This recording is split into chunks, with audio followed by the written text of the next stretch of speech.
Hi there, I'm Clifford Bates, and welcome once again. This is our last session. This is the previous day.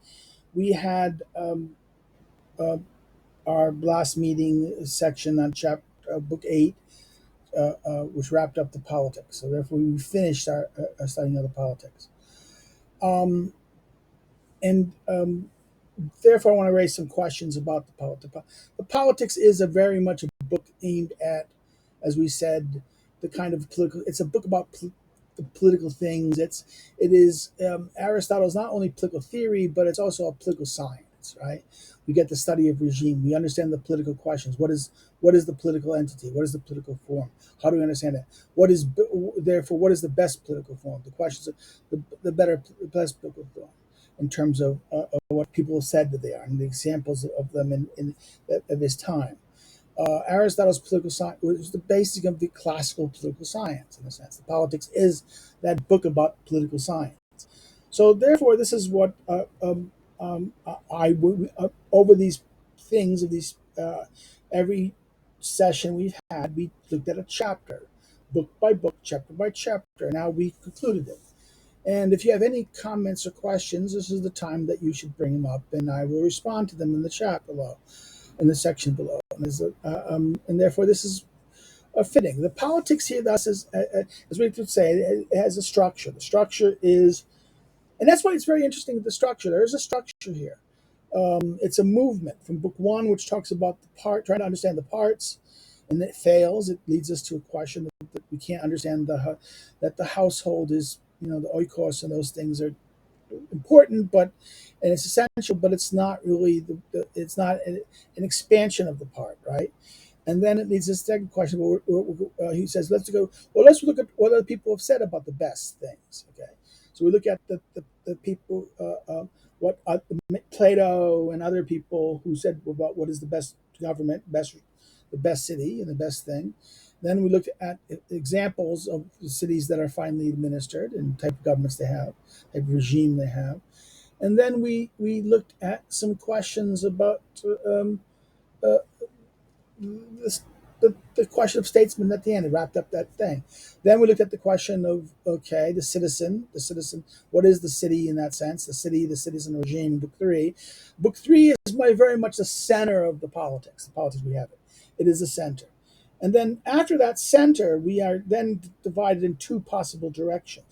The first direction is the discussion of the best regime. We end up with the discussion of kingship in book three, the kingship versus law, and it ends on a discussion of we talk about the best regime. The last sentence of the last book three is almost the beginning sentence. Is the beginning sentence of book, what we call book seven traditionally. With some, there's a whole reordering of the books that done by the German scholars in the middle to late 19th century. Schuschmel and Jager will restructure, renumber the politics, just a renumbering. That's what we consider 7 and 8 should be right after book three, and that's why someone like Peter Simpson in his translation. By the way, it's the only translation that does this, that the modern version. Peter Simpson's translation will right after book three, he will start 7 and enable it number 4. So 4 is not the traditional 4, but 4 is book 7, and 5 is book 8, and then book traditional book 4 has become book 6. Okay, so and then book 7 will be 5, and then book 6 becomes chapter 8 in this revised translation.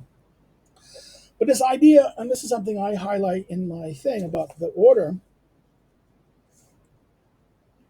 there is this weird kind of ordering aspect of this, the politics here. The traditional order is that thing, the revised order is that thing. And I'm going to suggest that this duality here points to a possible two level order. One is the theoretical, the book 7 and 8, 7 and 8, those old books, what the regime that we would pray for, and the question of education points to a more theoretical conception at the level of ideas, at the level of theory. Um, and then book 4, 5, and 6 looks at the level of praxis, the action, our experience of it in the world we have, not in the world of prayer and ideas, but in the world of experience. This is, in fact, I would argue that book 7, book 4, 5, and 6 is the regime science in that sense, the science of regimes, where he does this. Now, and we get a very interesting discussion. Now, this is, and I've gone through these chapters all with you already, so therefore, this is just kind of a reflection on this. I'd make even a more radical claim that there's something to understand the structure and order. Um, I think the fact that we should always look at a text. If, in other words, if I'm going to have to do a discussion of the regime types, right? I would place them in order. I'd give it every example, right? You and I would just say a good presentation would I would list the types. He doesn't do that. In fact, we have a big problem in book 4 that he does. He gives us, how he once you start listing the sub-varieties of regimes, he then gives us democracy, then oligarchy, then it re-gives it. Then he gives us a discussion of so-called regime, the so-called Aristotle, he doesn't follow the same pattern. The pattern breaks down constantly in his of doing this. In fact, the discussions of so-called aristocracy and book chapters was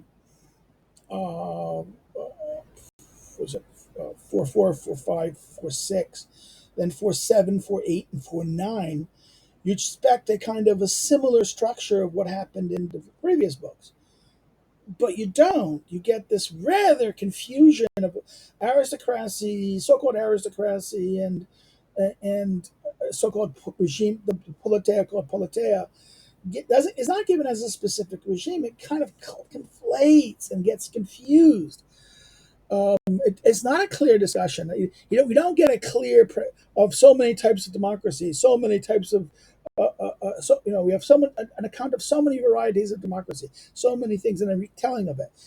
Therefore, we should see maybe a clear account of the different types of aristocracy and the different types of, of so-called regime, right? The regime called regime, right? We don't get that, or so-called polity, right? The so-called polity. We don't get the clear demonstration. We get this blurred of the two, this constantly conflicting, intermixing of regime, the regime called regime and aristocracy, the best regime. And basically hinting at that these things are not separate, and actually the discussion of politeia as politeia refers to all politeia. Remember, so this is a weird thing. The structure of the text, a logical projection of structure, then falls down. It breaks down. Why? That's a question we have to ask. If you and I would do this, we would have problems. They tell you something wrong here. Now we say, "Oh, it's because the text has been corrupted," and no, there's something. He's doing this for a reason, and I suspect the reason is that his original, like he says, the original sixfold account of typology 3-7 and his initial retelling of it. Remember, at 3-4, he brings up his sixfold typology only to throw it away again. The first typology falls apart because the definition in book 3-7, the sixfold regime, the famous sixfold regime of common good versus self-interested rule, common advantage versus ruler's advantage, and the few, the many. That oligarchy is not depending on fewness, but rather it's tied to the wealthy ruler, right? And therefore, that number is accidental to the definition of oligarchy. And the next chapter in 3-8, that he deconstructs the very construct of suggesting that the qualitative claim, that of number, one, few, many, is accidental to what really defines a regime, right? That's in book 3. And he does it, but then again, then what happens is people say, but he repeats it again, therefore it must be the truth. But no. Because what does he do in book 4? Right after he presents that in chapter 2 of book 4, he then dismisses it and says, "Oh, we have to start again, fresh." And and then starting in this new account of regime, where he will talk about varieties of subvarieties, and therefore the assumption that we have to keep true to this sixth form regime is, I think, breaks down in his presentation. It shows that this is not the case because he starts with only the things. And there's lots of these claims. Like in the text, he'll say that, well, the ancients, these politeia called politeia. Well, the ancients never spoke of this, he says. They called these things democracies. What? Therefore, what we understand as what we now in Aristotle's time is called politeia, the ancients, those who before them called democracies, and that kind of should raise questions. Is this regime called regime really a regime, or is it done this way to make us understand the question of all politeia, all regimes in this fundamental sense? This is why this is a very interesting, frustrating thing about the structure of Book 4 in the way it flushes out. But then again, let's think about this. Let's look at the structure of how things he said, what the logic of what should happen doesn't happen, right? He says he tells what he's going to do. I'm going to give a discussion of the varieties of regimes. And then what happens? He doesn't give us this. He doesn't really flush out the full varieties. He then gives us a discussion. He does talk about this, but then his discussion of so-called aristocracy, so-called aristocracy and so-called politeia, the politeia becomes a big blob. And then we get discussion at chapter 10, tyranny. Then he says, I'm going to be talking about what is best, what is best practicable or something like this, and what regime and what sitting is suitable for what. And then what do we get? We get a discussion of the middle class, chapter 11. Instead of getting what is best, we have a discussion of the classes of the poor and the wealthy, and it's made the necessary, the middle, right? This idea of the middle. And then the rest of it is a continuation of, well, this is the best regime that was going to be best practicable. But then what happens? The best practical thing starts out with discussion of the populations and what they can be done, and the idea of blending. And all regimes are blended. So, and the argument is not that this is a specific type of regime, but a discussion of every regime, of all the parts in relationship, and that the regime is always going to be, a city is always going to be an aggregate of parts. And therefore, the arrangement of the parts will always be a blending and mixing. And that the pure forms, the extreme and pure forms, are the deviant forms. Okay, democracy taken to its extreme, and oligarchy taken to its extreme. Then what ends up happening is, well, politeia, which is, again, remember, the ancients called democracy, is democracy. It is a rule of the people, and aristocracy is a kind of rule of the few. And that now this is even more distinguished than what happens. And then the remaining parts of 4, we get the discussion of the parts, right? The functionality of this, the political. We get a discussion of the offices, right? We end up with the offices, the institutional, the flushing out of the institutional structure of the politeia, right? And then we get the translation, the move to Book 5, which is about action, motion. If we had the Book 4 is kind of regime, the politeia at rest. Book 5 is we see the politeia in motion. We're looking at change, metabole, right? Change, revolution. This is the word we look at revolution. No, revolution is the wrong word, and I even say this about this. Revolution is a much more radical term. We think of revolution, see the term of cycle, right? This idea of cycle, revolve. No, metabole does not mean cycle. It just means motion, movement, and change from one thing to another thing, right? Metabole is a kind of change from one thing to another. And revolution is much, our understanding of revolution, it's not only political of a form of government, it goes to the whole society. It's revolution, change, radical change. So therefore we have to understand that while radical change is a form of metabole in this classical sense, it's there's in other words, smaller scale things. The normal evolutions is as much a metabole in Aristotle's concept, regime change in that sense. Therefore, we use that's why the term revolution may be revolution assumes a radical break. Aristotle's understanding of metabole here is that even small breaks have effect that changes the character of the regime. In that sense, it changes the character and makeup of the regime, and therefore it affects the dynamics at play. Therefore, we get the discussion of Book 5. First is the first 4 chapters deal with the discussion of the metabole and why, what causes it, the three general theory of it, and that's in general, which he looks at the first, like the 3 levels. He looks at this in the terms of what causes change, causes, and then he looks at the arche of the starting points of cause. And what are the things that cause a change? He says, well, he'll say stasis is what breaks things down. So that the change happens because something happens. Something either causes a breakdown of something and the regime breaks down, or something, or forces outside of it push on it, and that it can no longer stay what it is and it goes into something else. So we get a discussion about the general theory of change, right? Which is a very strange book, 4, 5, chapters 1, 2, 3, and 4, with 4 being kind of an additional. Chapter 4 is kind of an odd thing. It deals with all the high. It goes back. Then book 1, chapter 2 deals with what? Well, it sets up the general question of change like this. And it deals with the first 2 causal. I argue that this is what my big insight of this, my own insight, is that the general theory looks at the causes. And causes for Aristotle takes us to his famous physics in the 4 causes, right? The material, the formal, the material, former, final, and the pudding, the pudding cause of something, right? That therefore, for Aristotle, the first category is the material cause, right? The matter that it's made of, the things, different matters, the type of different materials. So that's why in book chapter 2, he spells out. In chapter 2, he spells out this dimension of matter, and then not form, because form is regime, the politeia.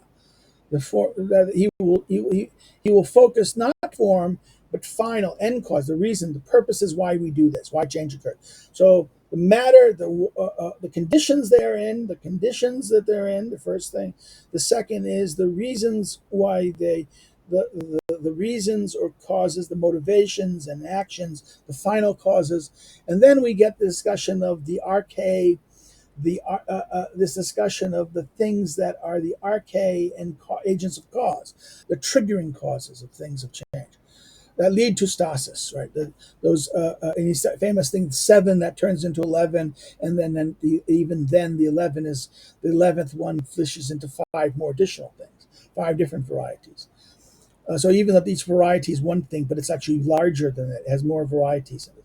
So these are the beginning points, the arche and the causes. There are of stasis, of why things break down, and why things then therefore because they break down, the form changes from one. Now this leads us to the famous book of change. Now what's interesting, he promises to this give us the things, why things, regimes change, break down and change. And then he promises a discussion of preservation, how regimes are preserved. Now, what do we get? Well, we in 5, 6, and 7, we get an account, a strange account. We start with each account. We don't get a general account of change breakdown. We get that. That's the beginning part. Now we look at regime, the politeia, specific politeias, and how they break down, right? How change happens in them. How they engage, why they engage in change, and examines the first one, aristocracy, then oligarchy, and then what does he do? Instead of giving us one of every type of regime, he then again blurs that chapter. Chapter 7 becomes the mixture of in book 5 that of both politeia, regime called regime, or we could say polity, and so-called aristocracy, right? So we get this blurred, and what happens is that these often the faults of them tend to fall in the direction towards oligarchy or democracy, right? What's so interesting about these accounts is that there's more discussion that democracy gets so little account here of breakdowns of this, and pays more attention to the role of leaders than of multitudes. Whereas in oligarchy, not only the multitude plays a role, but also and the bad behavior of the rulers and the fight among the rulers, but also the ill treatment by those outside of the ruling element. So therefore, again, and the discussion of so-called aristocracy and politeia called politeia leads us to the same problems as oligarchy. So this is where it ends off, and we don't get a. He doesn't now give us an account of kingship and tyranny within this. He separates his account of kingship and tyranny. That's the big shock. He breaks he restructures his what he promises he does something completely different. So we get a general account, the account of that. Then we get a short chapter of, instead of getting, he gives us a general account of preservation, how regimes preserve. First in particular, in general, then in particular, but instead of giving us each type of regime, and like he did in the change of why things break down, he doesn't give us a chapter on democracy, a chapter on. In fact, we could argue that he ends the chapter on democracy change or why it changes with a solution, a hint. So the argument is that maybe he doesn't feel needed because he's given hints earlier how things preserve themselves throughout the earlier books and things like this. So he doesn't feel like he needs to do it again. So therefore, there's an argument of, if you've been paying attention to what I've said earlier, I've said things of this already, and therefore I don't need it. But we would think he would give a full count. That what the logical thing would do. Therefore, we see that there is a you have to see that this is constantly forcing you to engage in the earlier things he said, to see the full account of here that is not really present in the text. We then turn to the preservation chapter. Like I said, very short.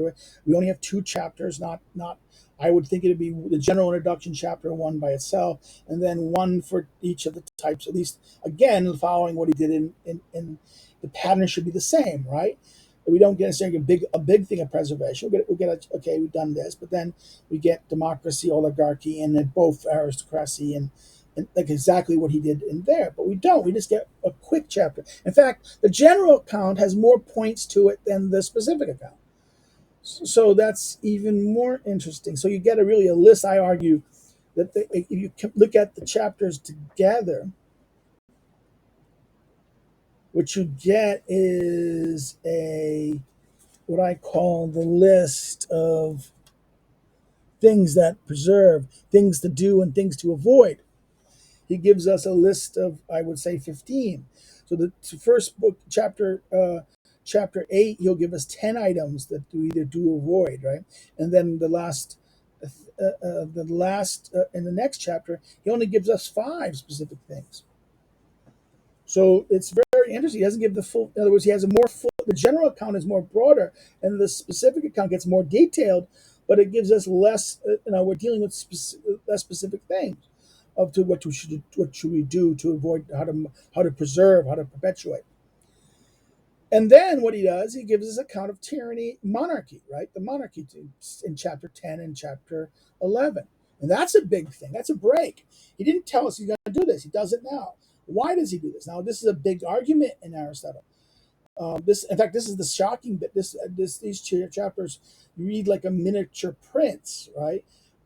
This is a lot of the prince's arguments are found. You can argue found in these chapters. These chapters 11, chapter 10 and 12, 11, chapter 10 and 11. And the question is, some people argue this is a miniature politics. What's his name? Michael Davis even argues in his book on the philosophy of politics that these two chapters, book 5, 10, and 11, are a miniature politics in all. And it has much, because it focuses on the nature of rule in that sense. Rule simply, rule, which goes beyond political rule. Okay, that's why it's even more interesting. Monarchy, and that therefore the kingship is always voluntaristic, and a tyranny is always despotic, right? Is mastery, is always mastery. And this problem of mastery in this then gets us to the promise of building regimes, establishing regimes. Now, this is book 6, right? Okay, book 5 ends with that famous discussion of length of regime. Okay, again, preservation, therefore longevity, right? So therefore, we get the discussion. We get the longevity of regimes. We focuses on the longevities of tyrannies, how tyrannies don't last long. Wrapping up the connection between this question of longevity and then this criticism of Aristotle's cycle of regimes. That there's not a cycle regime. He rejects Aristotle's or even Polybius's cycle. There's not a simple cycle. That there's always going to be that regimes do have a pattern, but they're not going to have this simple cycle of this. There's going to be patterns, and certain regimes will fall into other regimes. And there are clear patterns that will determine things, but they're not this inevitable cycle that Plato and Polybius will argue for. Then chapter 6 is going to be your discussion of establishing regimes. Now, what's so interesting, he only established, it's a short book. Some people argue this is an appendix, an afterthought. I disagree with Peter Simpson on this. It's not an afterthought. This is where he delivers his promise of, establishing regime. But wait a minute. But Peter Simpson said, well, that establishing regimes is 7 and 8. And of course, that's the polity, the regime called regime. Okay, Peter, I'm a friend, Peter, but I'm going to disagree with Peter here. 7 and 8 is the aristocracy. It isn't the regime that we would pray for, the rule of the best. And it's a test. 7 and 8 is a test. 7 and 8, the regime that is established in 7 is the regime we would pray for. And if you follow or do everything that you say there, it will be a disaster. Because he says he will explicitly argue there the things that he's argued elsewhere that you shouldn't do. And the style of the regime is very much built on the Spartan model. And therefore, it engages in the practices that he explicitly criticizes both in book 2 and book 3. Does things explicitly criticizes in book 2 and 3 that he advocates doing in this book 6, 7, that he's explicitly rejected. So therefore, we get a problem with book 7 about, is this really the best regime? So what is book 6 about? Well, book 6 is the establishment of regimes. So we should get, okay, but we don't get kingship. Why? Because he will ultimately, he's argued before that kingship is really an ancient thing and modern political forms don't tolerate it.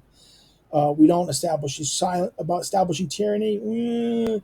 I'll preserve it and moderate it, but I ain't establishing it because this is a deviant regime.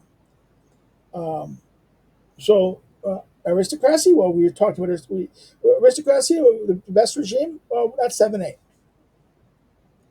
Regime, politeia, called politeia. Aristotle does not create it. It's conspicuous by a discussion of its establishment is conspicuous by its absence. And I suggest that's because it's not really a regime. It's about regimes per se.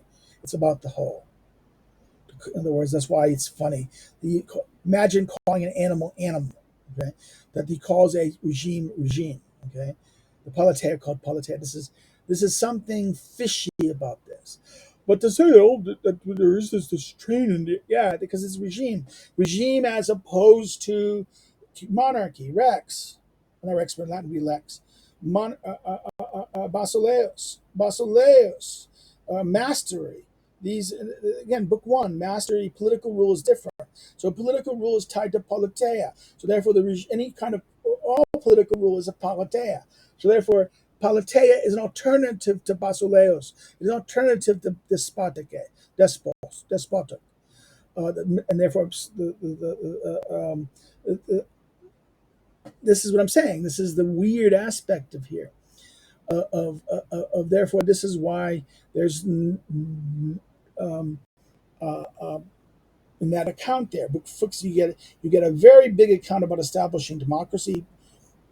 The account of establishing democracy is much longer than the account of oligarchy. And then you get the end of book 6, you get that retelling of the institutions.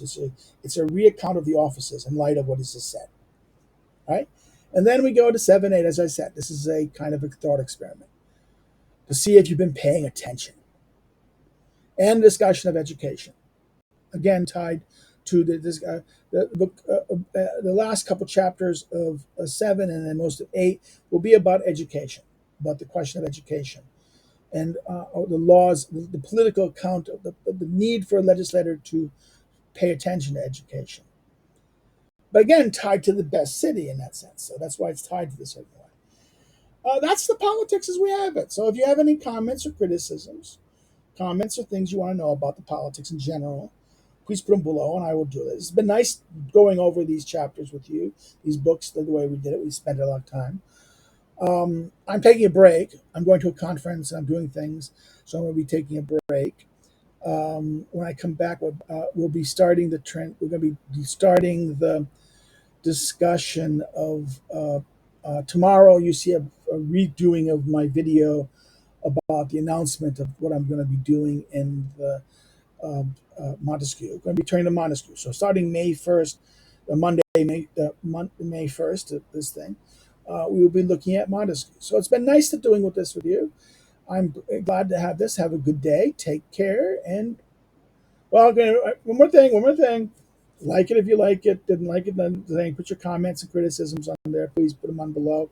We'll engage on that. You can follow me below, the links below, of course, other things, my social media. You can help with Patreon and such if you want to. I would like that. It would be good if some people did that, but I understand it. Or you can, this is my last time to show the book, really, because it'd be hard to show my Aristotle book when I'm talking with Montesquieu. But this is basically my book. I wrote this last August 22. I read other books. This is not a book. This is not a commentary.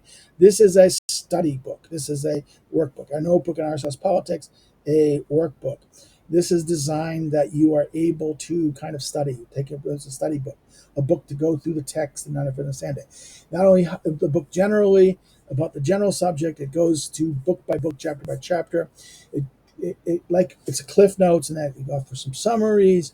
It gives outlines, structures, highlights, notes, reference. It then goes through connects the arguments, pays attention to the themes and the topics of things, explains on them or how they relate to, and then connects them to the authors Aristotle's engaging with, and also the authors who will engage in Aristotle. Not Aristotle, take the authors that come after Aristotle, and how there's this dialogue between what Aristotle does in his Politics and, in other words, this is the thought. This is how the text speaks for timelessness. It goes to we are engaging it with our knowledge of our different thinkers, can engage this text and get into a debate with Aristotle, and learn from him in that sense.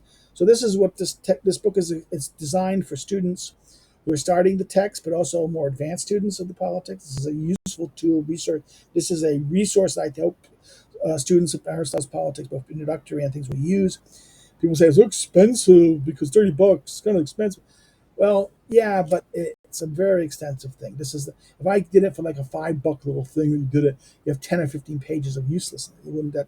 This is really spelling out the text very detailed and allows you to get a good access. It helps you it really addresses it. I think it'd be very useful to both the starting student and the more advanced students. You buy it. It's available Amazon, all the online booksellers you can get it at. But if you really want to help me, you buy it from Lulu directly, because I understand Lulu makes you pay shipping, so you want to go to the bookstores. I understand, but if you buy by Lulu, I get the bookstore share. I'll get the profit that the bookstore gets. Now I get something already from the books, per book. I will get something, but I'll get a bigger bite, and that's help, and that can help me out right now. I'm, money, it hurts, that's that. This is the end of my shilling for this. Again, when we turn May 1st, we'll be focusing on the Montesquieu Spirit of the Laws, which I consider the second book, kind of like the modern Aristotle, in a sense, the book that really shapes political thinking of the American founding, American political thought, particularly.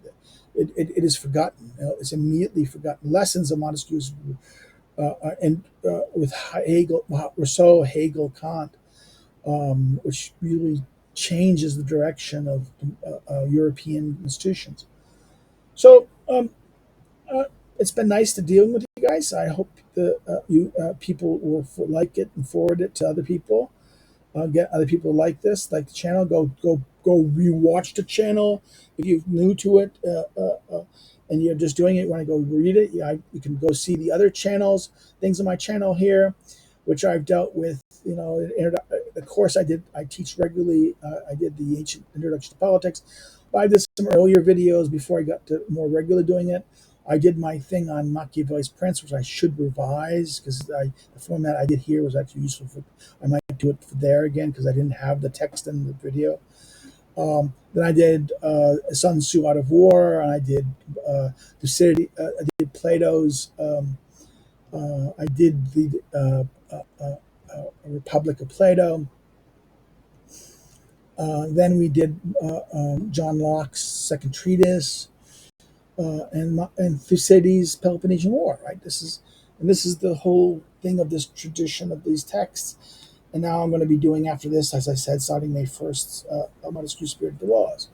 Well, that's it. Maybe after that, I might redo after Spirit of Laws, I might do the redo Machiavelli, and I might probably even do Aristotle's Ethics. That's another thing I might do. Do the Ethics of Aristotle, so the second half of Aristotle's Political Science, right? The question of ethics and character.